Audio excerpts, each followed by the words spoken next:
Okay. Berserk.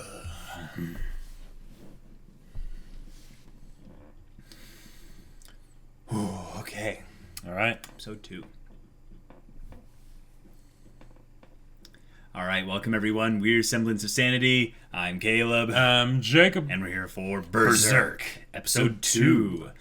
Ooh. Yes. And we have the Black Swordsman that's been introduced. We do. We have a conflict, and now we're getting some backstory. Yes, it does seem to be that way. And I really liked how that first episode was basically a gigantic character introduction. Right. And I think we touched on that on the previous discussion, but I really want them to get into the motivations of this character. Like, because they can use the backstory to explain a lot of world-building stuff, but I would really prefer if they made sure we got attached to this character. Understand who the Black Swordsman really is. Right. For one, we'll learn probably his name. But also... that could be helpful. Also, kind of getting that rounded picture. Because there's obviously been some stuff that this guy's gone through. And knowing, like, what he was like before that, you know, like what essentially his origin story. Yeah. Like, he isn't a superhero by any stretch of it. But in a way, we got introduced to the character in kind of the general reverse order. Right. We got introduced to the role that he has rather than the person behind the big ducking sword. Yeah, and I want to see that person. I want to figure out like maybe where his humanity went. Like maybe he's always been like this, but I would tend to guess that there was, you know, like some things. There was a lot of like stuff. And this guy doesn't seem like really young, you know, in the opening and stuff, but this boy or this, you know, this kid we saw in the flashback, that looks a little bit more young. Like there's been some years does look a bit younger, in between there. And at the very least, he got swole. Yeah. It's not the years, it's the miles. It's the muscles. Yeah, it's the muscles. All right, guys, this is going to be good. So without further ado, let's get into this episode and see what happens. 人の運命を司る this is the question. 何らかの超越的な律、神の手が存在するのだろう。 This imagery, though. 少なくとも人は自らの意志さえ自由にはできない。 Battering ram getting through a city. Yup. 大将首を上げた者には褒美は思いのままだぞ。 Oh my gosh! All right. Medieval version of the tank. Yeah. Full plate armor and a big weapon. Jeez. 灰色の騎士のバズぞ。ここから先は何人たりとも通さぬぞ。頭を叩き割られたい者から前に出ろ。あの30人切りのバズぞが。殺しとも言われている。Killing bears too. もたもたしておる。奴を押し取って名を上げんか。 This is a mercenary こと言 army. ったってな。俺は傭兵だぜ。 Yep. やりたきゃ自分でやれ。 Catch on quick. Yep. MC coming in. Other people tie the bandages around the sword and the wrists and stuff. Yep. あの小僧、あんなでかいもの振り回すつもりか。 It's like a thinner version of what he. I also like how they handle the whole sheath aspect. Yep.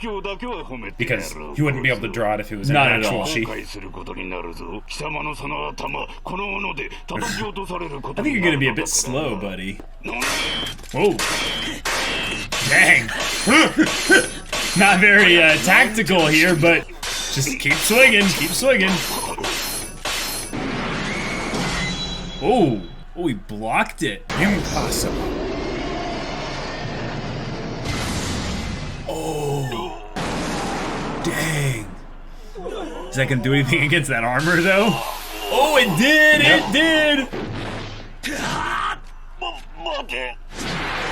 Nope, not waiting. Not waiting. Nope. You talked up big game, now you're down. Yep. Bigger they are, the harder they fall. Woo! Okay, yeah, this is definitely kid version of MC. He's got the muscles, but he's, you know, he's like, he's definitely younger and Yeah. much smaller. あんたとどっちが強いかな。バカ次元が違うぜ。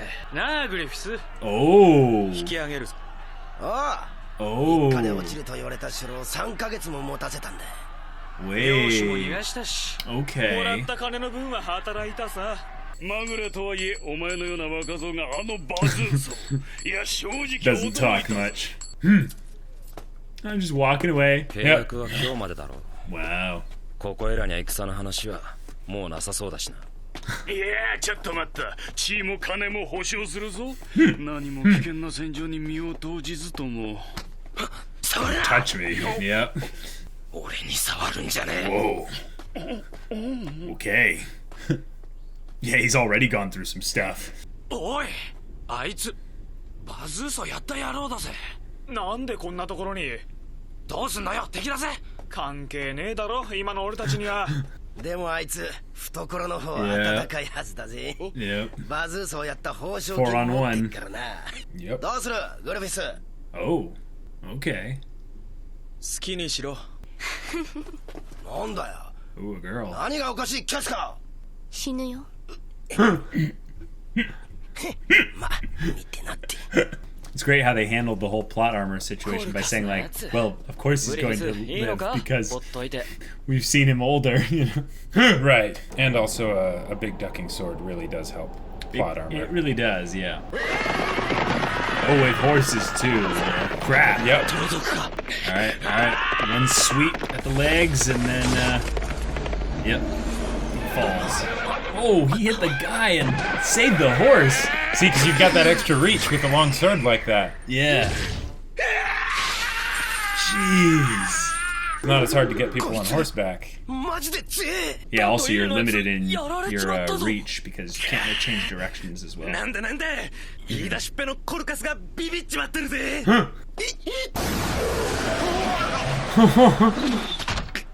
Oh, dang. 仕方ないだろう。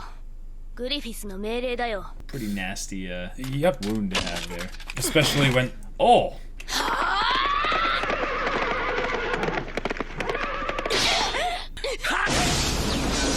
Whew! Oh, yeah. 貴様 She's got pride. Oh, yeah. 強い。なんて打ち込みだ。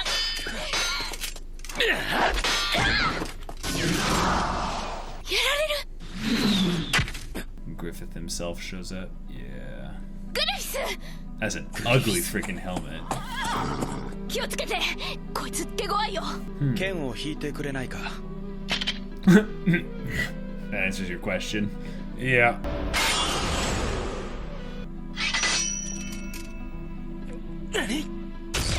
Oh! Whoa! Whoa! Those Well, big this is swords the- are a bit slower. This is the start of some kind of rivalry, right? まともにやり合おうなんてよ。 Well, his moves are pretty simple, 誰の so ために yeah. こんなことになってると anyone 思って with るんだ like just a little bit of extra speed and maybe some, you know, some moves to counter his sword. Ugh. グリフィス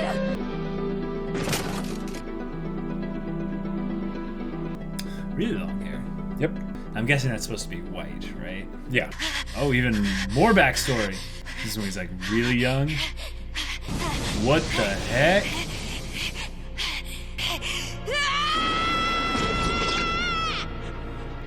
Yo. ガミーノガミーノ助けて。忘れちまったのか俺はもう死んじまってるんだぜおめえにぐっさり剣を突き立てられてよ痛かったぜ本当に死ぬほどにな Holy crap. ガミーノ聞いてよ俺は。おめえが死ぬべきだったんだ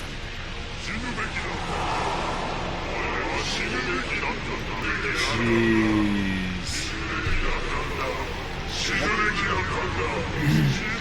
許せガミーノ許せ。触るな。触るな。 Dang. So he'd been tormented by by these things for a long time. 女。 Oh, whatever that was, that whole sequence. Yeah, you're wounded, buddy. Yeah. And wounds take a long time to heal. They inducted him into their group, didn't they? Yeah. They're just like, he's got skill. Yep. あれは黒い瞳 Yes, that was her. Oh! お前なんかあのままグリフィスに殺されちまえばよかったんだ Oh, his vision thing. 無理もないさ You should have キャ died. スカのやつは女を捨ててずっと一傭兵としてやってきたんだ実際そこらの男よりよっぽど腕が立つそれがグリフィスの命令で2日2晩あんたと添い寝させられたんだぜ What? 血流しすぎて冷え切ったあんたの体を温めるためにさ Oh, so she was. 男を温めるのは Yes. 女の役目だって Oh, wow. That's why she's 今の pissed で at. 目が覚めたか Yes. 俺はグリフィスお前の名は、ガッツ Guts? Really? His name is Guts. Really? Oh my gosh. Dang. 一緒に来てくれないか Why should I do that? 何なんだ Band of the この Hawk. 目つきの悪い連中は 鷹の段 Yep. Yeah, you catch on quick. 鷹の段鷹の段 Oh, these 戦 guys 場 are で一番 legit. 顔を合わせたくない傭兵だ Dang. 今回の城攻めも鷹の段がいたおかげで3日で終わるところが3ヶ月かかった Whoa. Appearances can be deceiving, I guess. Yep. あいつはいるの腕一本と弾を He did. Yeah, he did. But who Who started that? Yeah. ああビビン Pippin? Hey. The big quiet guy, right? なぜだなぜあの時俺の心臓を外したお前が欲しいと思ったからさ Okay. Why? あの城でお前とバズーソとの一騎打ち拝見させてもらったよ見事だったバズーソの斧に亀裂が入っていなかったら頭を割られていたのはお前の方だったはずだ Yep. だろうな Maybe. I love the 正直 music. だなお前の戦いぶりはまるで自分の命を試しているように見え Like る a berserker. Hey. バズーソみたいな化け物やコルカスたちのような多勢を相手に逆に自分からがむしゃらに剣を打ち込んでいく Yep. Yep. 確かに勇ましいが But stupid. 俺にはわざわざ自分の身を死の危険にさらして逆にそこから命を拾おうとあがいているそんな風に感じたよ Well, aren't you perceptive, Griffith? お前は面白い俺はお前が気に入ったお前が欲しいんだガッツ That shot. It's like they're trying to establish like this is going to be kind of a friendship kind of thing. Like Oh, but this music. it is great music. Yeah. 人のことをズケズケと嫌だと言ったら嫌かああお断りだ知った上なこと抜かしやがってお前に何がわかるってんだ人の体に大穴開けといて慣れしいんだよ Yeah, Griffith's an interesting fellow too. 俺はこいつをチャラにするつもりはないぜどうするつもりだなに簡単さ That classic pose. That's right. 俺が勝ったらてめえの胸に俺のと同じ大穴開けてやるよ He does See it, you not. can't unsee it. いるなり焼くなり好きにしな He does not seem to be phased at all. 力ずくっていうのも嫌いじゃない The swords are so different in like だけど Not just size, design. but 俺は yeah, 欲しい design. ものは Yeah. 絶対手に入れる Ooh, no matter 目 what. 腐った態度が Gotcha. Very very determined individual. Love That's the still a shots shot. in this show. Okay, so this was like a very small amount of backstory. Yes. And it was actually more focused on Griffith than I thought it would be comparatively to Guts. So it's Yep. more of like how they're trying Yep. to show how this conflict came about. And Right, delving yeah. a little bit into Guts' character, which, as a name goes, okay, the show's named Berserk. Like, obviously his name isn't Yeah. Berserk, but Guts is basically like naming your character Berserk. Yeah, Like, yeah. Well, and me swing sword, make guts fall out. So There- me name Guts. Like, it's hilarious. It's almost kind of meta, but then you also think like this person might not actually have a real name. That might have been a name that was given to them because maybe they don't have any parents. Sure. Like this is Yeah. a kid for one, and he's already a sellsword, which like you know, Is that's what you unusual. do. But it's very unusual. Yeah. And he's good, like he's strong, Right. like Yeah. so he's probably been doing this like his whole life, or just trying to survive his whole life, so it's made him strong physically. Sure. But there's more to him than just the brooding kind of marauder who swings a big sword around to make up for his lack of technique, you know. Yeah. Which is, hey, that's practical. I mean, if you can wield the sword. The whole point of a big sword like that is you can just keep swinging it around and around and around, and things just fall over. And that's why you wear the bandages around here, because all that reverberating like shock. Yeah, it's got to be dispersed into somewhere. Your hands would break. Like, oh my gosh. Yep. Yeah, you couldn't just bang against that guy's armor like constantly. It would be be a bit much. Well, that's the other reason of having because claymores and things like that. Like those do exist, but they aren't as like hefty as Guts' sword. Now I can actually say his name. And it's like, with good reason, because you wouldn't be able to swing it around. But if you could, it would have enough just like blunt force trauma. Oh yeah, just mass behind it, especially because cleave through the armor. As you'd swing, all the force is transferred towards the end, towards the tip of the sword. Yep. Whereas like with another sword that's not really built to have the mass there, it would be more balanced towards the hilt. And this one is basically evenly distributed, so it's balanced a little bit. The sword would basically carry you as you're swinging it. Yeah, if you weren't strong enough, you'd swing and you'd move with the blade after a certain part in the revolution of That's the sword. one of the reasons why when people used swords like this or similar to this, they always swung it in a circle. That way it sort of kept them in the same place. Centrifugal force. Yeah. You'd have to make sure their shoulders didn't like dislocate by right. Well, a lot of times they do like a little bit of like a turn in the air and then a big sweep and then a turn and sweep and and that gives them a lot of range as well. Yes. One of the things I was kind of surprised that they didn't do in this bit here is he seemed to have a little bit more, I would say, respect for the thieves than I would have had if I was getting, mugged, essentially. As I was just going straight for the horses. I'm not like the kind of person that, if I was in that situation where I would, be worried about the animals, Right. I think the reason he didn't do that is because there were 4 of them, and you don't want to get surrounded by those guys. So even if they fell over, eventually they could get back up. And since his sword is so huge, he can actually hit the people on the horses. I guess they left enough openings that it was no problem. Because like most of the time in that situation, unless you've got a spear, and even if you do have a spear, you'd go for the horse. Right. But yeah.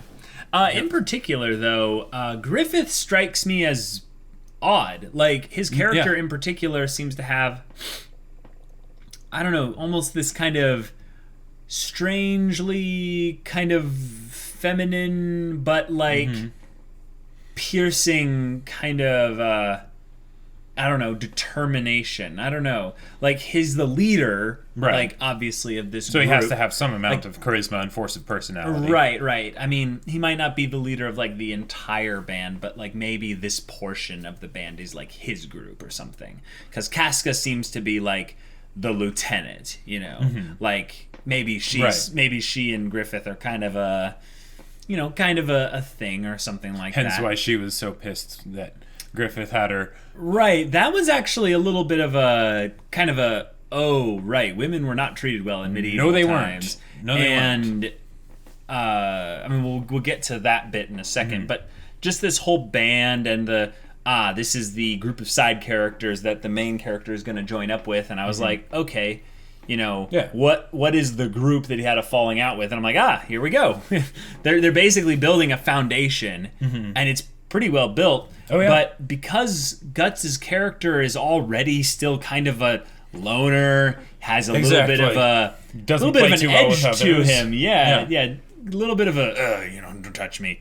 He's already dealt with some stuff. Yep. So the mystery surrounding his character is quite prevalent, and if anything, this just added more questions. Yep, and I love how they do that. They basically are like, in their explanation, they're adding more questions. They're adding more unknowns, which makes you be like, I want to keep watching. Well, I definitely want to keep watching. Yeah, for sure. But the thing I'm curious about is, when are they going to go back? Like, because what they had in the beginning was extremely, extremely compelling, and yet I'm like, wait a minute, like, based on this rate, like, at this rate, Yeah, like when if at all will they go back? Because you'll see. Like what they had in the beginning had these monsters and these fantastical elements and stuff, but they jumped so far back that there's no fantastical elements to be seen here in that castle. It was just basic people and stuff. I've not seen anyone that I would peg as a magic user or any stretch of the things, and I'd think that the Band of the Hawk, if they were this much of a legend and magic users were a thing, they would have one, right? They would have their resident like fireball caster for the gate or something. Even if like it was that, just an apothecary of some kind, just someone to make herbal things to treat wounds and what have you. Right, but very clearly they didn't have much, as far as I could tell. Yeah. I mean, I think that a mercenary band is probably a little bit bigger than those guys, because it looked like they were not more than 40. Not a massive group, but I could be wrong. We're only seeing a certain number of characters on screen at any given time because anime.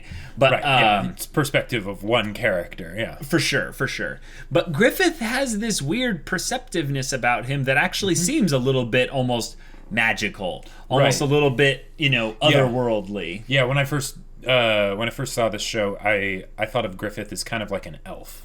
Yeah, like he has all of those sort of he has the graceful beauty, the grace, the beauty, the grace, and the perceptiveness too. Yeah. Where it's sort of like, he picks up on things, that other people wouldn't. Yeah. Right, and I'm almost curious if kind of the themes of this show that I'm noticing is that everyone has their internal story, their internal thing that they've got going on. And Griffith is the kind of character that can see that person's internal thing. And maybe it was because he slept at their camp for 2 days, and maybe Griffith came in and kind of was like studying, like trying to piece things together. And also, the guy could have been talking in his sleep. Like he could have been like with a crazy dream like that and stuff. Yeah. Griffith gets this vibe of, okay, I see what we're dealing with here. Right. And maybe he sees a blunt force instrument, that he can mold to be a much more proper weapon for the Band of the Hawk.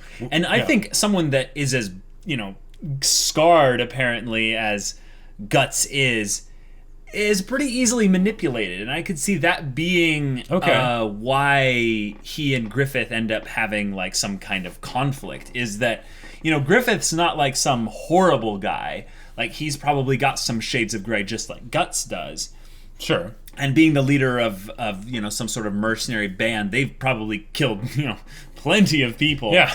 And maybe Griffith makes some kind of decision for the group, and Guts is a part of it, and Guts is like, I'm not gonna do that, and maybe that shows some side of Guts where he has his line that he won't cross. Sure. And Griffith doesn't really care about that. So I don't know. I can see it kind of interesting. My main thing right now is I want to see all of the kind of the dynamics of the group, especially if Guts joins, which it's pretty obvious they're setting him up to join the Band of the Hawk. It does seem that way.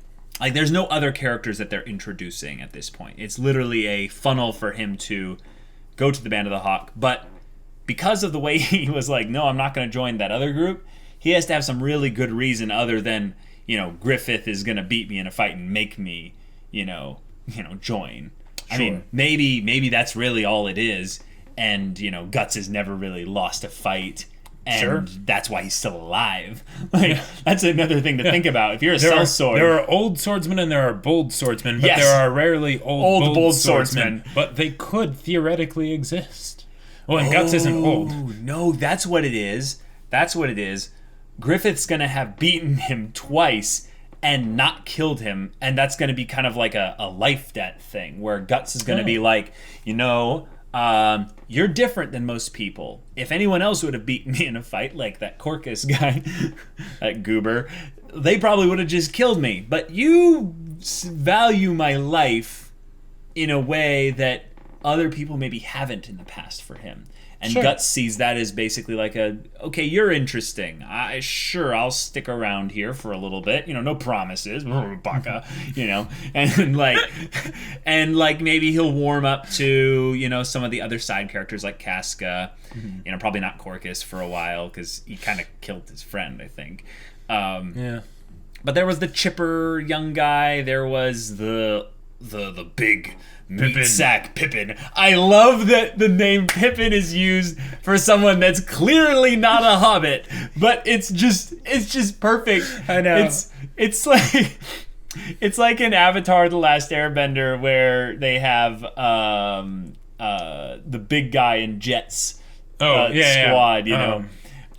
What was his name? All I'm thinking of is the abridged. It was like something like Tiny or something. Duke and Anyways, he had a name that denoted someone that was smaller. Right. And he's like, goes to the small guy thinking, you got a great name. And the big guy's like, you think my name is funny? Yeah. Yep. Oh, it's Pipsqueak. That's what it right. was. Oh my gosh, this big meat sack with like broad shoulders. Yeah. And he didn't even carry a weapon. He just held a big log. Right. He just picked it up and just boof, beat people. And it's like, you think my name is funny? I love that trope. It's a great trope. But what they're setting up here also is the squad, exactly the bro squad and Casca. But she seems like a good female character, even though she is kind of the token female character. She is a great female character, even though she is the token female character. Because here's the thing. Here's the thing that you need to remember. Okay. All right. This is in medieval times. Yes, that's true. You would not have women in a mercenary band. Never.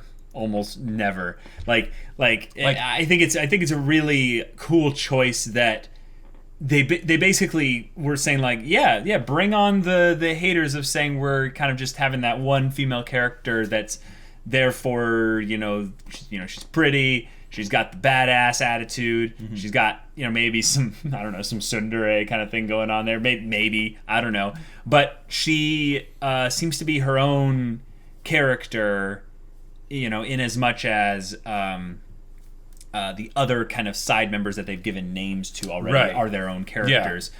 But I like that. I appreciate that. And if anything, I think that them setting up as being a band altogether, it's that they're all essentially equals. Like there is rank, like probably Casca and Griffith have more, pull within the band than any average member like Corcus.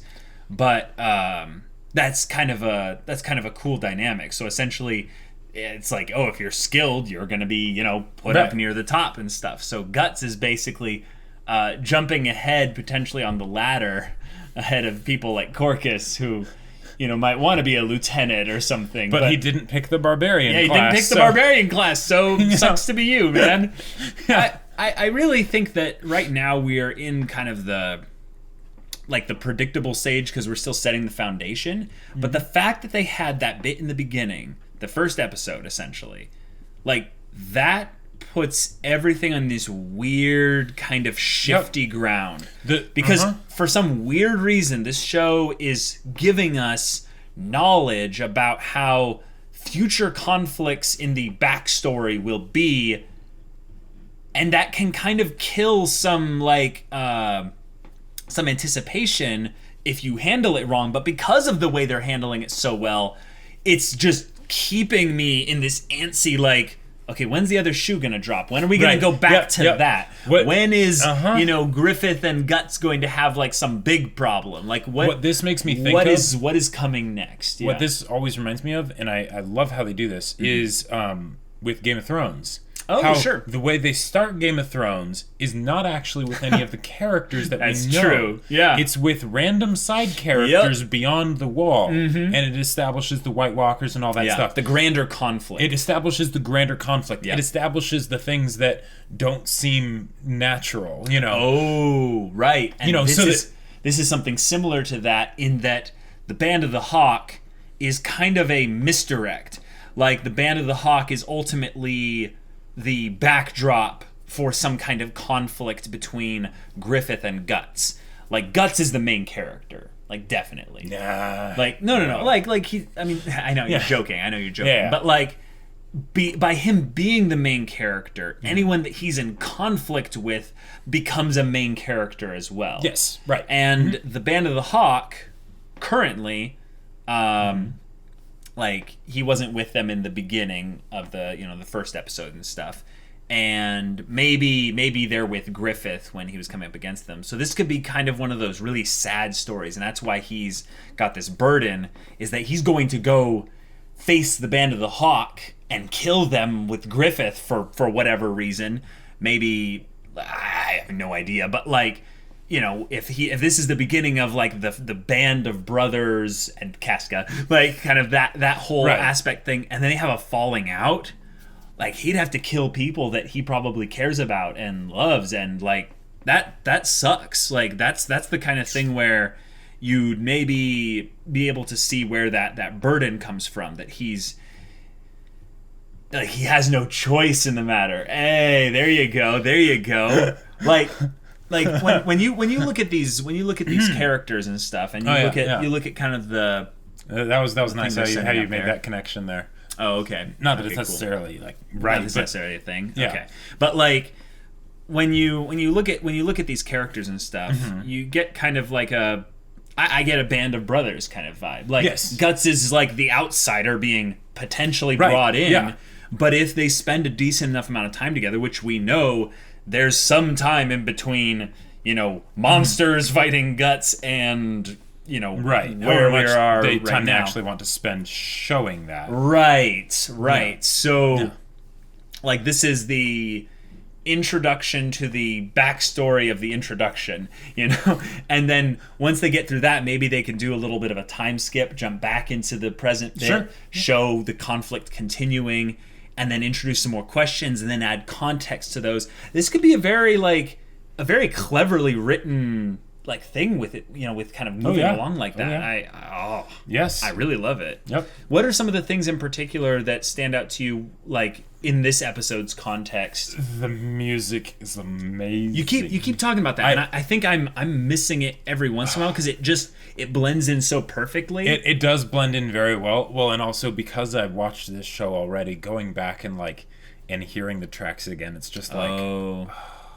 yeah, that one where Griffith is talking about Guts's like internal struggle and stuff. Yeah. I butchered it, but it was good. That is actually Guts's theme song. Oh, yeah. Oh, okay, cool, awesome. Yeah.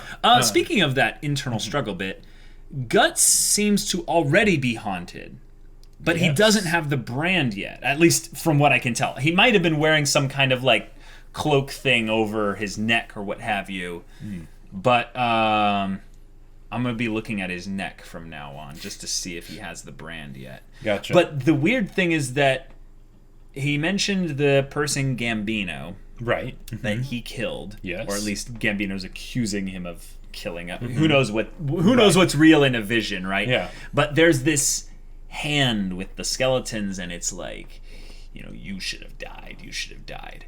And I, you know, with the opening, having that big hand and stuff, and you know, things going on like that, I wonder if this is a thing of just like thematics, you know.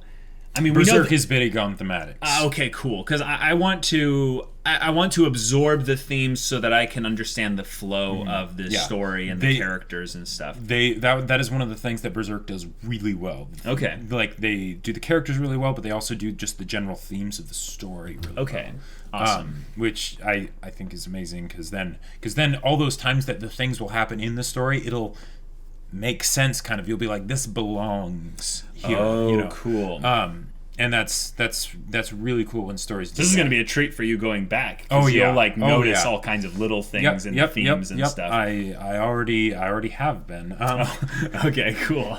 Awesome. It's really tough keeping a blank face. When, okay, awesome. Yeah. Well, the things I'm noticing in particular is that Guts's character seems to be one that fights against the control thing. And I think I said this in the previous discussion, but when someone went to touch him, he's like, don't you touch me. Yeah. And that denotes a little bit of a kind of an abuse thing potentially, but I'm not going to jump to that specific conclusion. But what it does, generally speaking, mean is that Guts gets triggered by people trying to control him. And I think that Griffith is the type of person who wouldn't see that as a like a quandary to be like, oh, is it wrong to control people? Because he's in a position of leadership and stuff. Sure. So he becomes a king at some point. So giving orders, ruling over those and giving orders, it's something that he's got to be used. Something that he's got to be used to, but also maybe he's good at. And Guts is that's not probably why he's the leader. Yeah, Guts has got a 4 in charisma. You know, like he's not. That was his going dump to, stat. Yeah. Charisma is definitely like strength and constitution. That's all you need. That's not important. Not important. If anything, though, I think that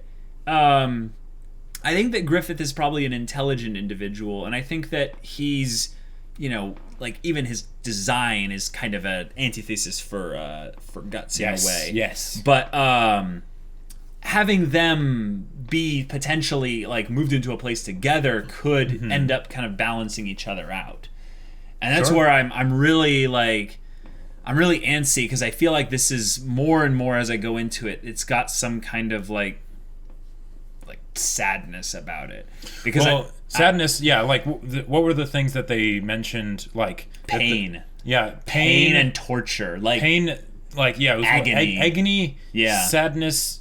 Pain and fear? I don't think fear was in it, but the thing is that these are the kinds of things that people just go through. It's life. It's life is a struggle. Part of being human. Right, but I think that the fact that he's afflicted by the whatever those things are in the first episode with the brand, and then there's the monster, and he's kind of this passing on the pain that he's experienced onto this thing as kind of like a, no, you should experience what it's like to be human. And he just repeatedly shoots him in the face. It was like, whoa, you've got some issues, but like, I am excited to see what these issues are. So I'm in this weird place of being like, oh, this guy he's gone through so much already, it seems, but it seems like he's going to go through so much more. And then these other side characters and stuff, I feel like are going to help him.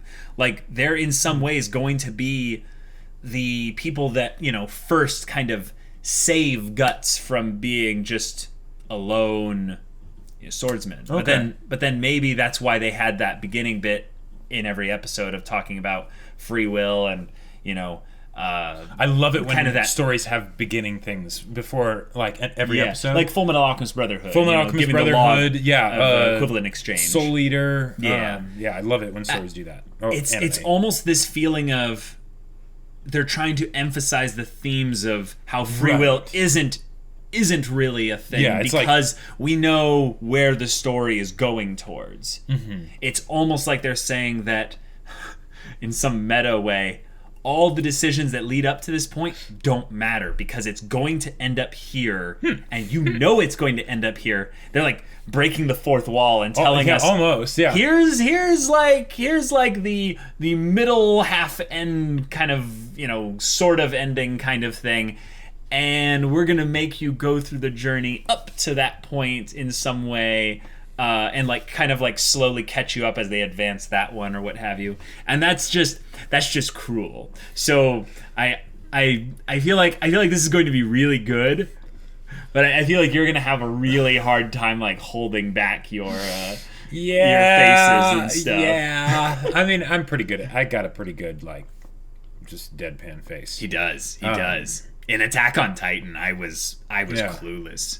And I really like this show, so going back and rewatching it is a lot of fun. Yeah. If anything, if you were reading into my facial expressions, you'd get completely the wrong ones, because the parts where I would like get excited would be like this song, you know, or something like that. You know? And you'd be thinking like, okay, what does this scene mean?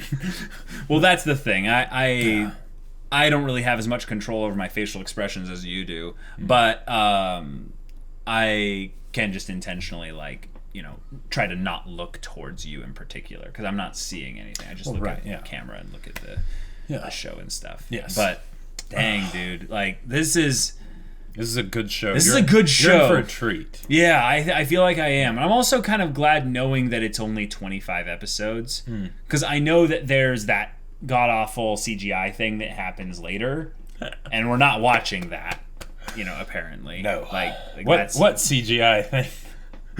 It's like the last Airbender movie. We just don't speak of it.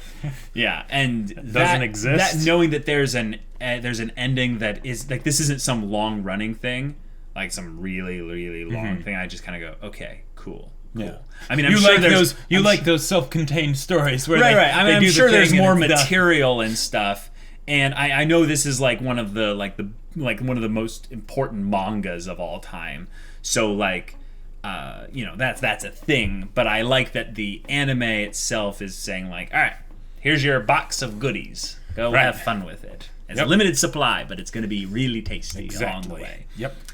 All right, guys. That was a great discussion and stuff. And if you want to see the next episode's reaction, go check out the link in the description below for our Patreon. You can get on early access. There's full links there. There's also Discord that it all comes with. You can chat with us about stories or what have you, or anything really in particular. And yeah, we'll see you there. But until then, we're Semblance of Sanity. I'm Caleb. I'm Jacob. And we'll see you all next time.